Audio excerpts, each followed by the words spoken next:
It was the year 2019. Michael Thompson lived a simple and peaceful life with his wife, Laura, and their two sons, Ethan and Noah. He worked in a private company as an office executive. Life wasn't luxurious, but it was full of love. Every morning, Laura would pack his lunch. The kids would wave goodbye before leaving for school. And every evening, the house would come alive with laughter, stories, and the smell of home-cooked meals. Michael often thought, "This is all I ever wanted." But destiny had other plans. Then came the year 2020, the year that changed the world. COVID-19 spread like wildfire. Within weeks, the entire city went silent under lockdown. One morning, Michael received a call from his office. His company had shut down permanently. Just like that, his job was gone. Bills piled up, groceries became expensive, and fear filled every corner of the house. But Michael was not the kind of man who gave up easily. With no job, Michael started selling vegetables at a roadside stand.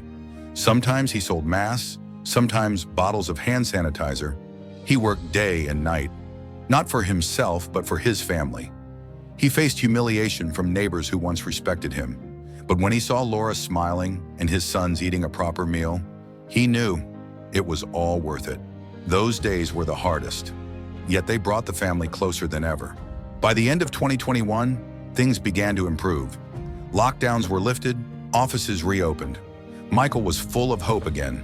He applied for dozens of jobs, attended interviews, but every time the answer was the same: "We'll let you know." No one ever called back. So he began driving a small delivery car part-time. The income was little, but enough to pay bills and keep his sons in school. He told himself, one day everything will be fine again. Years passed. Ethan became an engineer. Noah got a job in another state. The house that once echoed with laughter now stood quiet. The boys promised to visit often, but work and life kept them busy. Michael and Laura, now in their late 50s, lived a peaceful but lonely life. Still, every evening, they waited for a phone call from their sons. That small sound of, "Hey Mom, hey Dad," made their day. Then one day Laura fell ill.